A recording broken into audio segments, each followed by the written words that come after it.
Hey, that's where we are now. This is where we are. What's up, everybody? Welcome to Room and Board. My name is Chris George, and today we have another episode of Crowdfunding Countdown. A huge episode, in fact. So huge that I'm having trouble controlling the volume of my voice.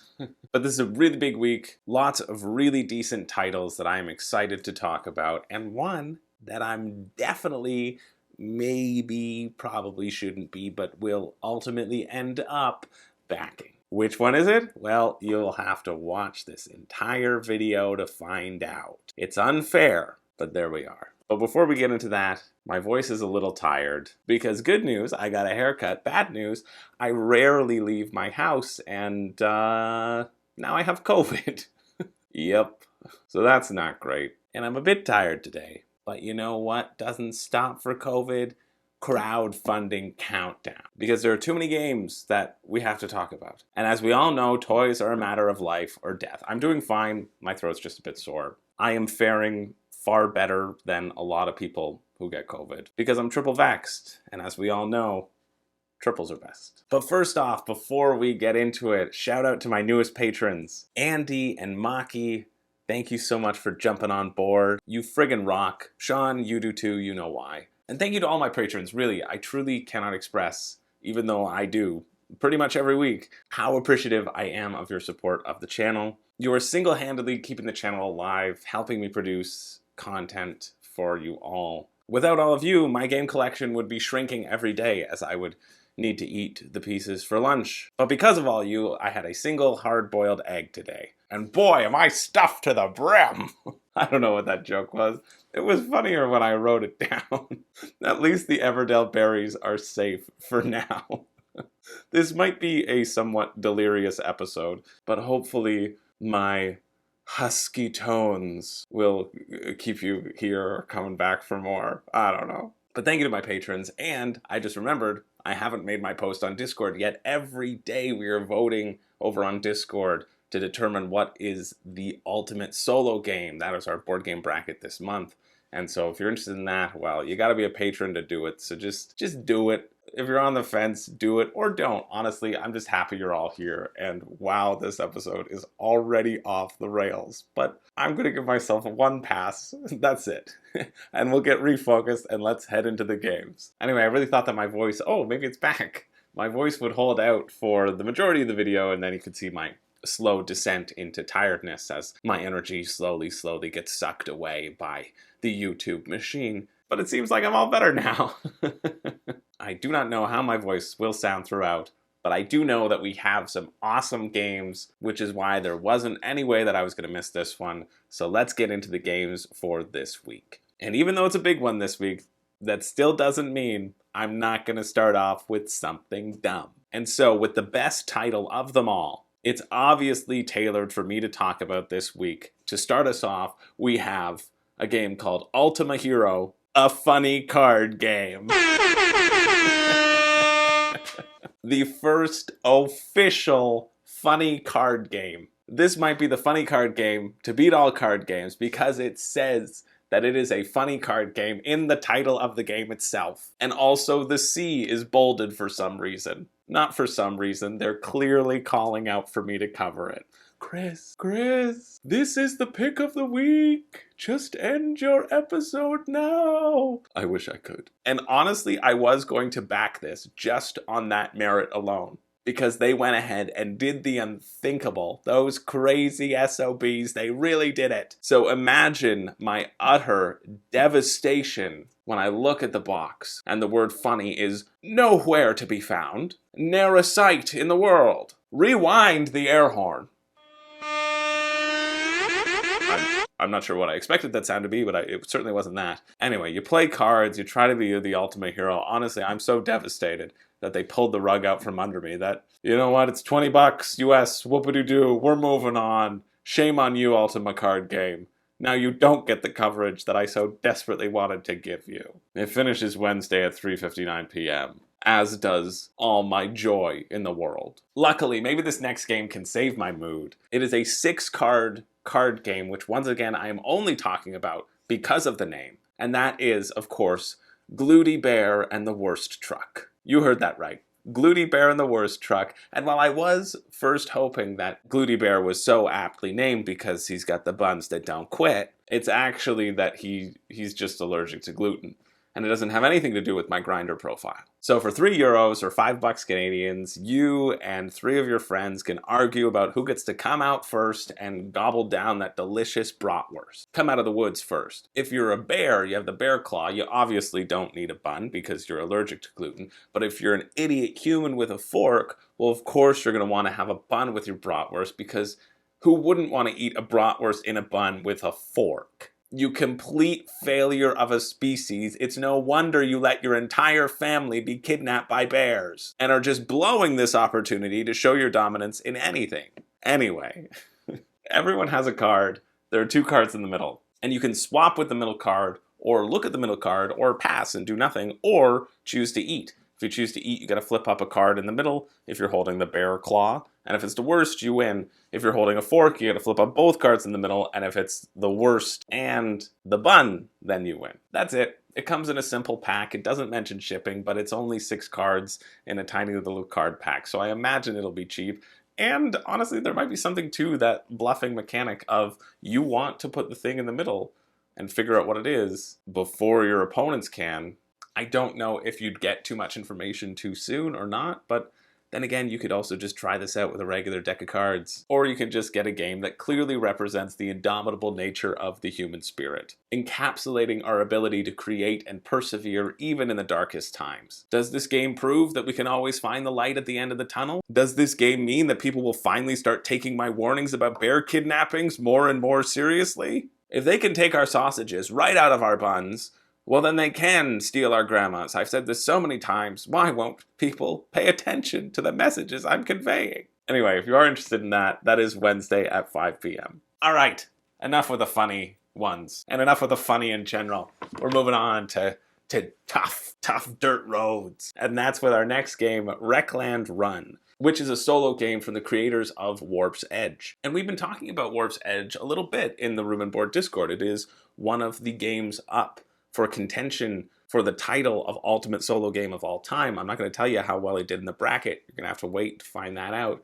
But people have been saying some very favorable things about it, so it really made me interested to check out this one as well. And if you are a fan of Warp's Edge, as I know some of you are, well, then you could just decide to get a little expansion for Warp's Edge, and who cares about Wreckland Run? You have the game that you like. Anyway, this game, Wreckland Run, is solo Mad Max Furry Road. No, that's something different. But you get this 10-chapter campaign. Well, it's 7 chapters, and then you get an additional expansion with it that adds the additional 3 chapters, where you have to go on a run for supplies and thwart the evil Dr. Hopeless, which coincidentally is how I refer to my positive COVID test.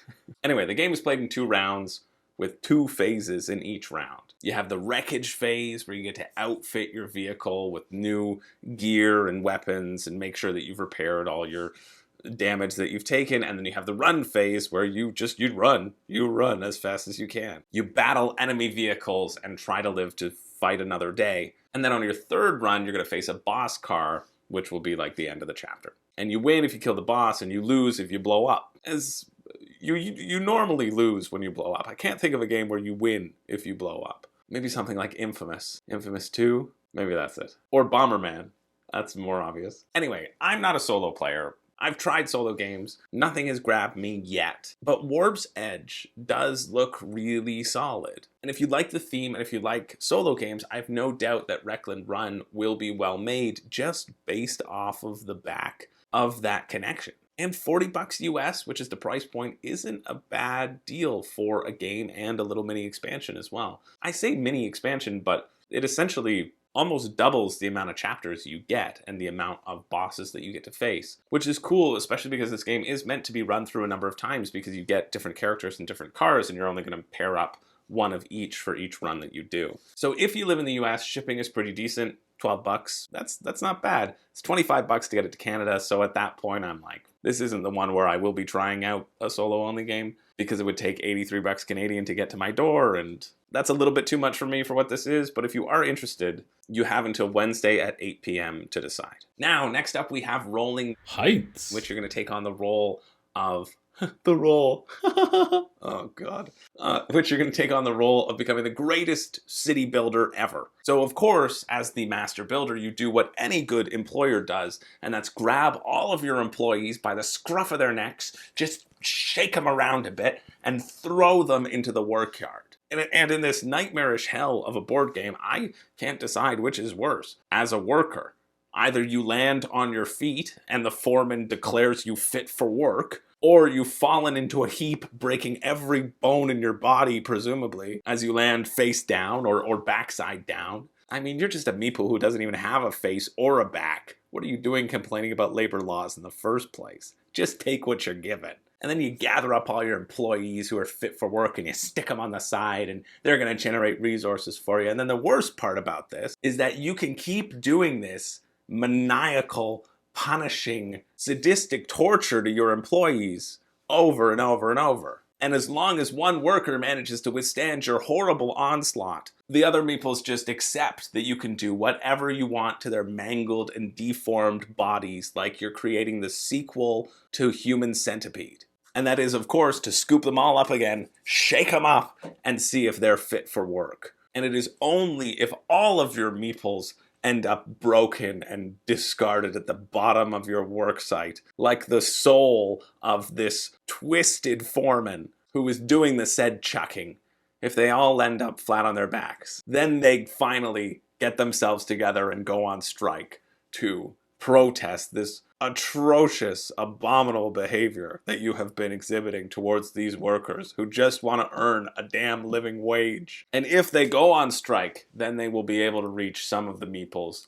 who you have already tasked as being fit to work and bring them back over to the safety of their homes. That's Rolling Realms, a nice, quaint, push your luck little city builder with a monstrous theme. Anyway, then you'll use the different colored resources produced by the different colored meeples that you've balled up in this tornado of despair to build a beautiful building or enact a building plan.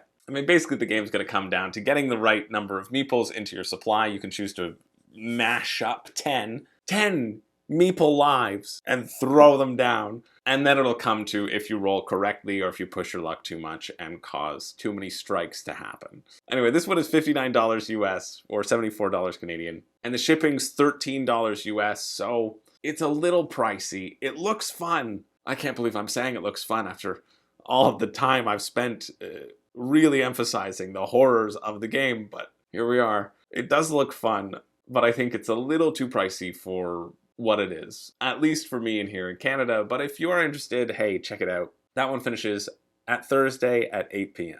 Now, next up we have a game called Spectrum, where you have to guess where your friends are on the spectrum of agree to disagree on a number of edgy topics. Woo! We love edgy topics on this channel, but you know what is a better game that is this premise? Wavelength. So don't look at Spectrum. It's not going to be as good as Wavelength, which is a fantastic party game where you have to actually come up with the clues yourself. So if you were looking at Spectrum and you thought, oh, this seems like a fun concept, Wavelength does it absolutely better. I love this game. Oh. The box looks like this, and it's a heck of a lot of fun. So that's our coverage on Spectrum, which is just get Wavelength at any of your retail stores. But in case you happen to be perusing Kickstarter and saw, oh, this raised a bunch of money, well, that's what it is. We're moving on to Jiagnan, Life of Gentry. And I know I mispronounced it. I know it sounds different in the video. And I know that I'm going to get roasted because y'all roasted me for mispronouncing Nagranja. Sorry, Lagranja. And I'm okay with that. I deserve it. But in this one, you know the title. It's in the timestamps. You're trying to become the best artist in the land. I mean, best of luck. I've been there. And I have succeeded.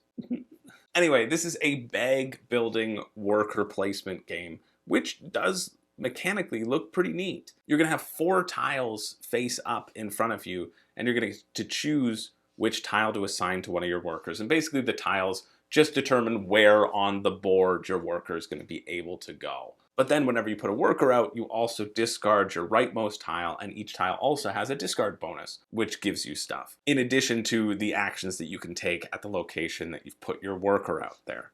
Not confusing at all. And this seems really interesting to me because you're building the pool of these tiles which will determine where on the board you're going to get to go, and building that pool of places that you can go rather than like people or special powers. I don't know. I think that's interesting. You're going to play a number of rounds, but the other really interesting thing mechanically is that at the end of each round, it's only the person who has the most servants on the rightmost boat. There are a bunch of boats on the bottom of the board. They get to determine what the scoring criteria is going to be. Because obviously they've got all their servants around town spreading the gossip, being like, oh, did you hear the new trend? Yeah, quilting's really in. And then you as the master quilter comes forward and it's like, yeah, look at all the quilting I did.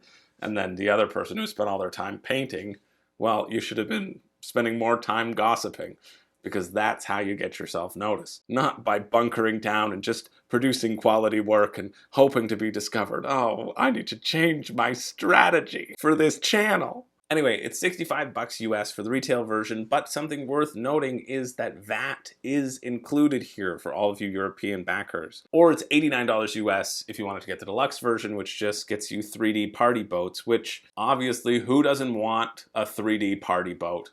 I can't even fight this one. Usually I'm against the deluxifications, but when you call it a party boat, I mean, this is one of those times where I must bend with the wind that blows or else I just break. It's $16 US shipping or $24 US to ship it to Canada. And while mechanically it does look interesting, I think that price point is a little more inflated. It doesn't scream incredible Kickstarter deal to me. So I'd pass on it for that reason personally, but mechanically it does look interesting. So if you're excited about it, that's fantastic. And you have until Thursday at 10:59 p.m. to decide. And speaking of finishing up Thursday, our next game also finishes up Thursday, and that is the Unfair expansion. So this is the CHKO expansion, or Comic Book, Hacker, Kaiju, Ocean expansion.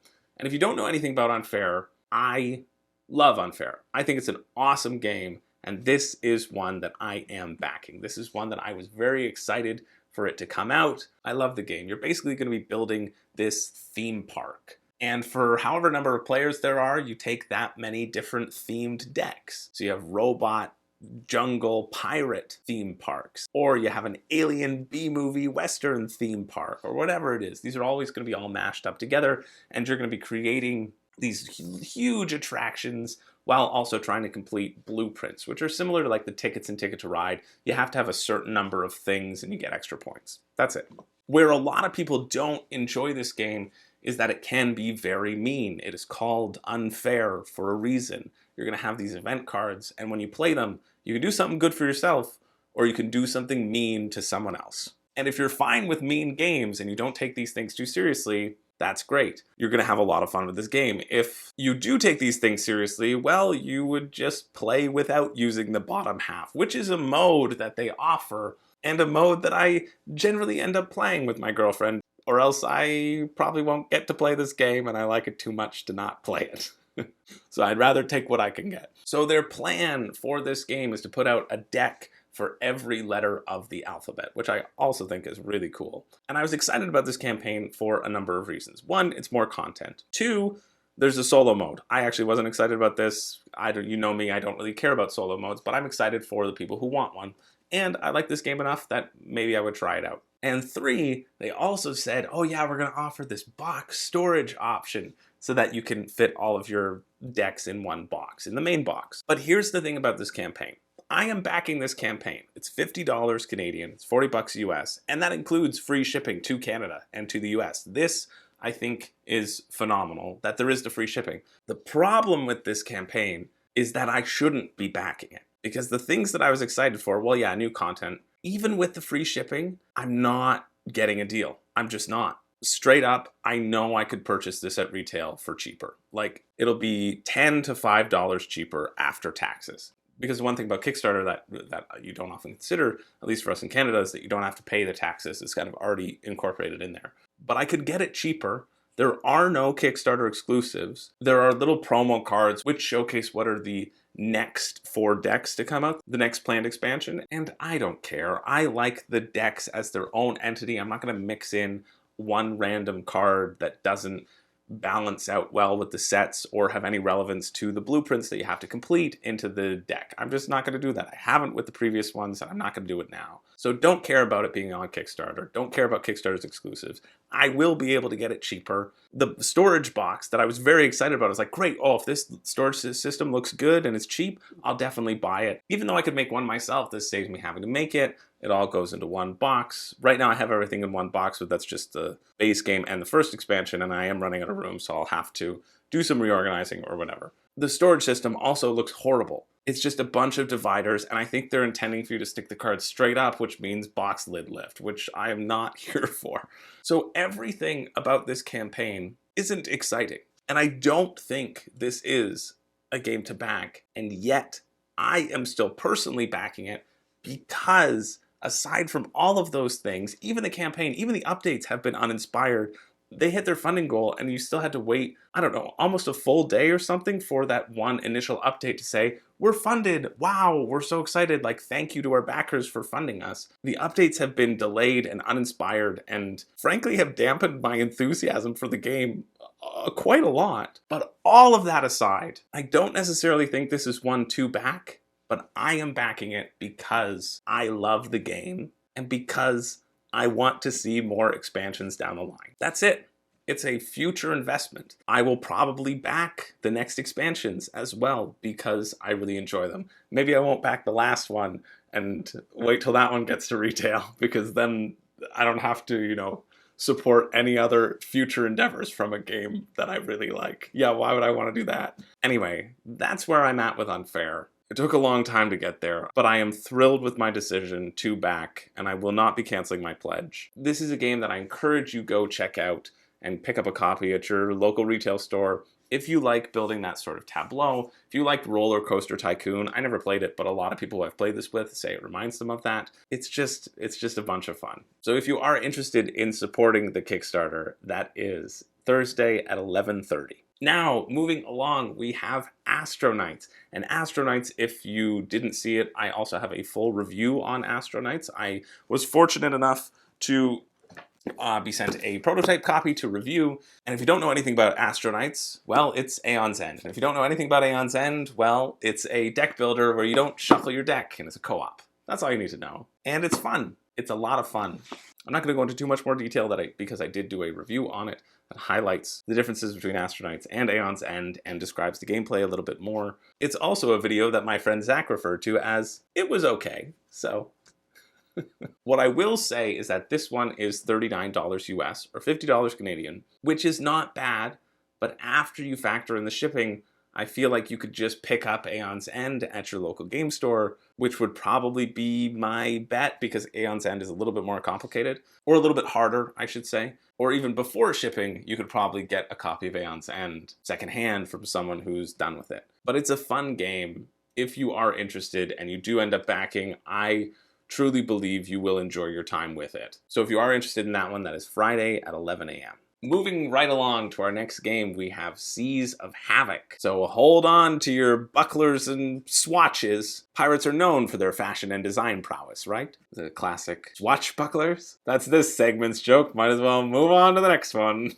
What I do like about this game, though, is I really thought it was just going to be this naval combat game on this 10x10 grid or whatever it is, where you just fire your cannonballs at each other willy-nilly. And while that probably would be fine, there is this entire island phase where you send out your crew and you're able to get more stuff for your ships and more cannonballs and more cards to add to your own specific ship deck to customize your deck even more because the deck itself represents the movements that you can take with your ship. I like this phase. I like this added mechanic to it. I even like the slight deck building aspect to it, although I don't feel like that will have too much prevalence on the game, to be honest. Or it will have prevalence on the game, for sure, but in terms of the feeling of the game, you won't be feeling like it's a deck builder. You'll be feeling like it is this naval combat with worker placement. At least that's what I've gathered from reading through the rulebook. Anyway, it is all the stuff around the wide open seas that feel interesting and make me buy into the concept of moving the ships around and uncovering buried treasure or shipwrecks or whatever you happen to come across as you're navigating the waters. Because the goal of the game is to have the most infamy on the high seas. So the bulk of your points will come from doing things on the high seas, like fighting each other and whatever. But like I said, the way you upgrade your ship and get more cannonballs, that feels like it will be a good time that I am absolutely not encapsulating here. And my script for this one was very lacking in expressing the enthusiasm or interest behind it. But I still appreciate you being here, and hopefully that made somewhat of a semblance of sense before I enter permanently into this fugue state that is my brain. Now it's $65 US, so $83 Canadian. It's again on that little pricier side for me, but it is decent shipping kind of across the board. $12 to ship it to the US, $16 to ship it to Canada. And so if this one does seem interesting to you, and how could it not from everything I've told you about it, make sure you check it out. That's Friday at 3 p.m. Next up, we have Evolution, and this is the 10th anniversary edition of the game Evolution Origin of Species, which apparently is still used as a visual aid by some universities in North Dakota, which I thought was kind of neat. And I was supposed to cover this game. They were sending me a prototype. Unfortunately, it never got here due to some shipping issues. And that's too bad because I was really interested in checking it out.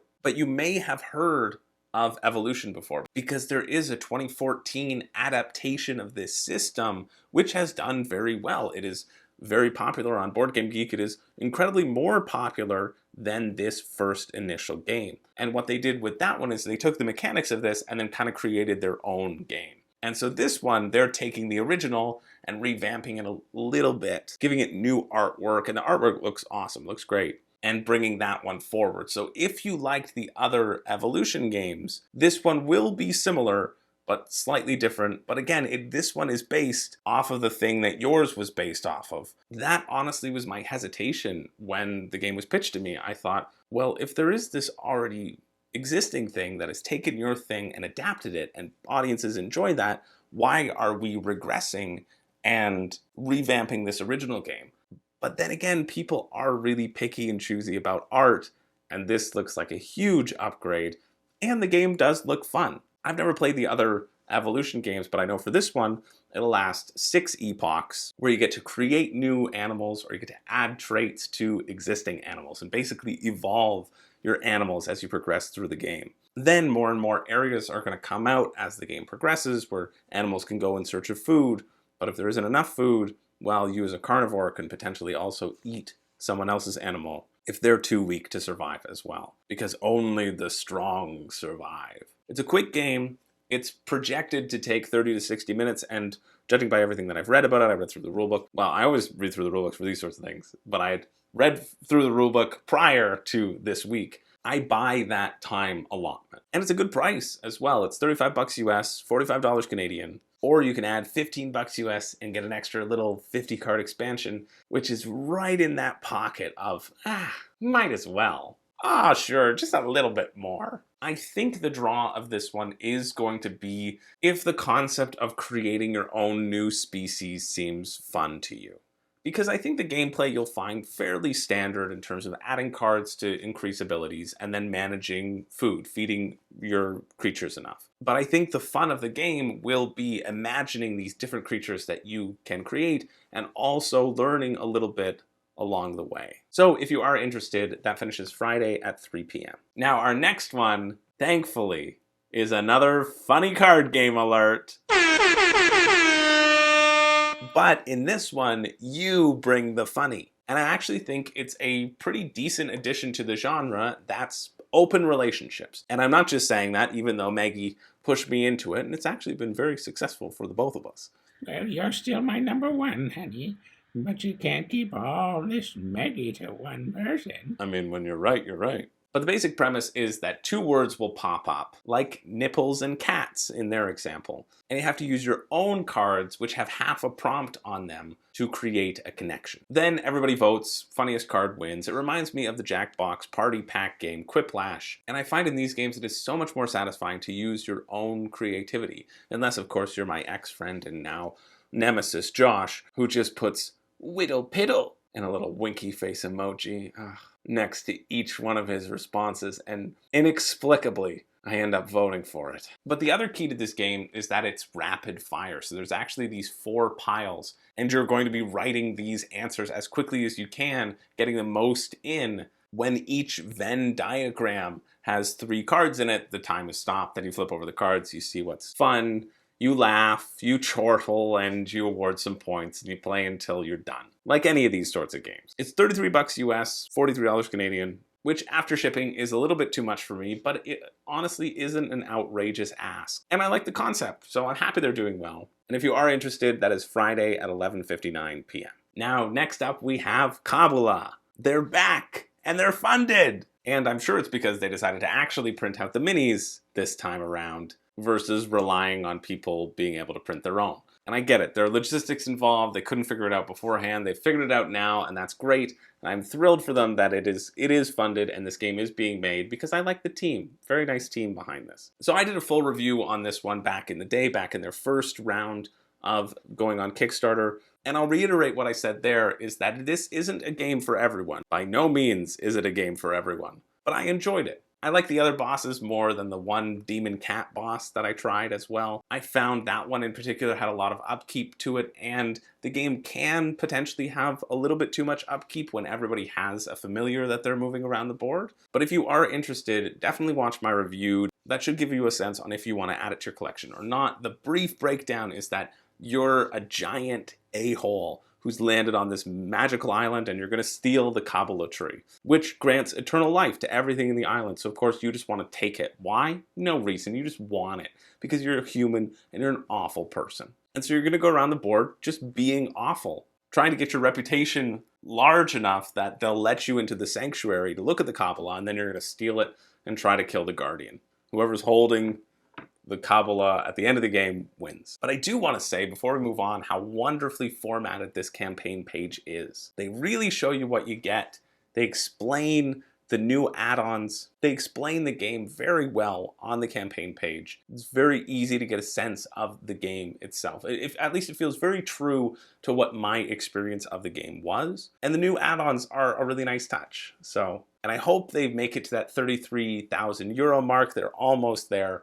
Then they will have unlocked 60 encounter cards, which I mentioned in my review. That's about the number that I would want it to be as the baseline, which should provide a little bit more of that replayability that I was looking for in the prototype. So if you're interested in that one, it's 50 euros for the main pledge, $73 Canadian. That gives you the standard pledge, you get the standees, you get minis for your figures, and then the standees for everything else. Or you can pay 99 euros or $143 Canadian to get all the minis. And even though these minis are pretty unique, and I like how unique they are, and I think that's going to be a draw for a lot of people. For me, I think the gameplay was completely fine with just the standees. So don't feel like you have to get to that extra deluxe level. You don't. If you're interested in the game itself, it played exactly fine with the standees. So if you are interested, that's next Monday at 11 a.m. Now, next up, we have a game called Trekking for Victory, where you get to explore different momentous events of history, not just for fun, but for points and victory. Now this campaign is smart because they have prepaid the VAT,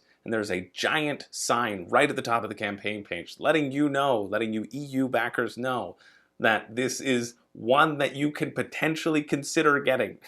If you are interested in experiencing these different historical events, although certainly don't go play the ancient sport of Ultima with the Aztecs or whoever. Are you crazy? I've seen Road to El Dorado. You're gonna get sacrificed if you lose. But this game at its core is a simple optimization puzzle. You're gonna pick a card, and it's gonna give you experience points in different colors, and it's also going to cost you time. You get 3 full days to explore history. Everything history has to offer. That's enough time to see the best of what mankind has put forward. Honestly, we ain't that impressive. And so every time you draw a card, you have to move your piece around this little clock, and whoever's the furthest behind gets to go first, like patchwork. As another aside, I don't know how in 3 days on your time-traveling adventures, you learned enough about spaceflight to go on the crew of the Apollo and go for a nice jaunty little moonwalk. Not that moonwalk. More likely, you're the reason Apollo 13 had all of those problems because you thought you knew more than NASA and just smuggled yourself on the spaceship in a time-traveling joyride. Anyway, the cards aren't the only things you have to consider. you also want to consider seeing things in order because, well, that's how you get more points if you start at the very beginning. I've heard that it is a very good place to start. It's $50 US, which does seem a little pricey for what it is, but you do get free shipping into the US, so that might appeal to some of you. Mostly to those of you in Finland, I'm assuming. They go crazy for US free shipping over there. They love it. Anyway, if you are interested in that one, that is Monday at 1 p.m. 2 more. Our next one is a game called Floating Floors, and this is a pretty simple one. You have to navigate your way across these floating floors to get all of your ninja seals. Not like the animal, but like the demon summoning sign. Although, no, you know what? Sorry, scrap that. Yes, like the animal. You're now a ninja who has lost all his slippery little ninja pets and has to get his seals back. Did somebody say slippery? It's only $25 US, Slippery Jim. Move on. And that is how you get rid of Slippery Jim, as oily as he is. What did somebody say? Oils?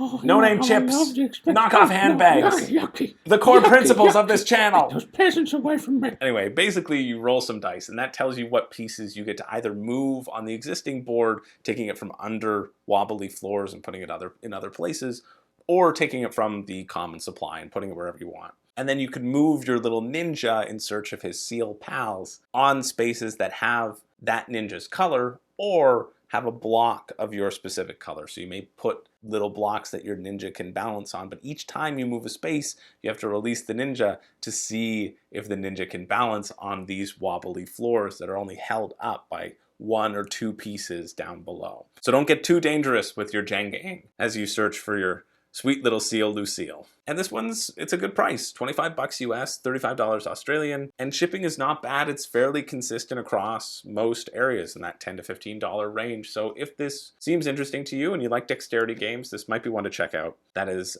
next Monday at 1 p.m. And finally, finishing up our week, we made it. Thanks for sticking with me. I'm glad you're still here and I didn't do this just for myself. We have a game called Academy, the West Point board game. Or as I like to call it, Recruitment Pamphlet, the board game. Yvonne et Niage. I'm not quite sure why I said that. Actually, the only thing I know about West Point is that it's a military school and that Carl Gallagher from Shameless is likely their most honorable graduate. But this is a game that is stuffed full with West Point inside jokes and references, and it looks like a love letter to the Academy before your spirit is crushed under the boot of any military officer I've ever seen, aka Tommy Lee Jones in any of his IMDb credits. Complete tangent. I served Tommy Lee Jones a glass of Chardonnay at a party once, and he has the physically largest head I have ever seen on a human body. It's massive. If the camera adds 10 pounds, he needs about 100 of them pointed at his body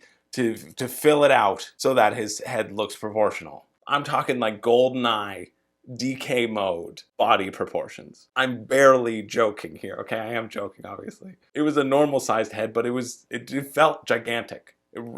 It's gigantic. All right, enough of that. Let's get into this game. The goal of the game is to become the West Point valedictorian over the course of your 4 years by getting enough points in the 3 pillars of West Point: military, academic, and physical. But it doesn't matter where you get them. It just matters that you get a lot of them in any of them. And whoever's the most cumulative points wins the game. I think it probably would be more interesting if you had to balance it out and it was your lowest score on the track that gives you the most points, or if the worker placement had anything to do with it rather than just determine where you're going to be bidding on these cards. Basically, you put your workers out and you say, I'm going to be bidding on that card, and then you use your training cards to win a certain competition. But when you play them, they're gone, so you have to choose when to hold them and when to commit to that, or when to outbluff your opponents or whatever. And when you win a competition, that's how you get points. It's fairly basic, and it's $60 US, which at that price point, you'd have to be a West Point alumni to really enjoy this game. But I bet there are quite a few, and it is funded, so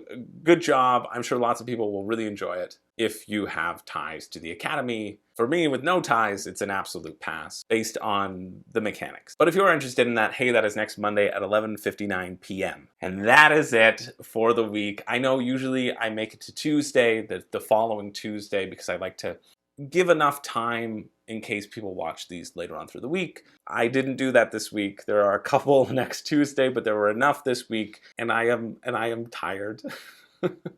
And I am looking forward to sleeping. I probably won't sleep. I'm fine. I really am. It's just my voice. You've stuck through up until now. Sounds horrible. Or maybe it doesn't. Maybe it is more ASMR than it ever has been before. But we're not done yet. Every week I do a pick for me and a pick for you. Pick for me this week should be a no-brainer. It is the one that I'm backing. It is unfair for all of the reasons that I went into in great detail in the unfair section. If you skip that, well, you want to hear them, go back, check it out. I'm not going to bore you by repeating them, but I'm very excited about this game. Even though the campaign is nothing to be excited about. Really, it isn't. I personally am excited for this game, and I'm happy to support the creation of more content for something that I really enjoy. So that's my pick for me, is unfair. And then the pick for you is tough. I feel like there are going to be a lot of games this week that might appeal to people. They're also all in that sort of same price range and same interest level for me personally that it's hard to distinguish them. But surprisingly, and I didn't think I was going to give it to them, but I got to give it to Rolling Heights. I do. Maybe it's because I really went in on the description. That's probably 20% of my enjoyment, is thinking about mashing up those meeple men and throwing them into the ditch. But I think this one's going to be light and silly, and I think people will enjoy throwing the meeples down, seeing if they land face up, pushing their luck a little bit, and it's not terrible a price point. $59 US is on that higher end. You do get a bunch of meeples and a bunch of components. I'm kind of comparing this to Meeple Circus in terms of similar appeal. And honestly, none of the games this week are like the deal of the century. Mostly because of shipping costs, right? So I'm going just based on my initial pull of the game. Honestly, Astro Knights is way up there, but I think the comparison to Aeon's End and the fact that Aeon's End is so readily available, rather than wait a year to get Astro Knights, you can just get Aeon's End. So that's the only reason why Astro Knights isn't the pick of the week, because Aeon's End exists and it is available, because I really did enjoy my time with that game. But yeah, Rolling Heights, I don't know, it seems like this will be widely appealing to lots of people. So it's the one that draws me in the most. So if I had to pick one for you, that's what it would be. Rolling Heights. And that's officially it for the week. Thank you all so much for being here. This is why I wasn't going to skip this Monday. I may put out a little bit less content for this upcoming week, give myself a little bit of a chance to recover, but I wanted to talk about these games because I like spending time with you. I like doing this sort of stuff. And there were a bunch of fun games to talk about this week. So let me know, what games are you backing this week? What appealed to you? What's been pulling you in? Are you still on the fence with something? Somebody threw in the comments last week, and I jotted it down to remind myself to talk about it. And it was a comment that was either agree or disagree. Like, I really like watching this series. And I think that's key, because at the end of the day, I'm just one guy. I mean, I've done this for a long time now, and I look into the campaigns with as much detail as I can and try to absorb as much of the rulebooks as I can and hypothesize about how the game will feel and if it's good value and all of that stuff. But at the end of the day, I'm still so incredibly grateful for all the comments that get thrown down of people sharing their excitement and people sharing their opinions, because, well, I have been wrong one time in my life, and it might happen again for a second time. So just in case it does, it's good to have that backup in the comments. No, I really appreciate you all. I really like hanging out. I really like hearing all of your opinions on things as well. Do let me know, what are you backing? What are you interested in? What's upcoming? How do you feel? How's your day going? And all of that good stuff. Once again, my name is Chris George. I do not have a catchphrase. I wish I did. I wish I didn't catch phrase. No, there's something there. There is something there. I know there's something there, but it's not gonna be found in this end segment. Thanks a lot. I'll see you in the next one.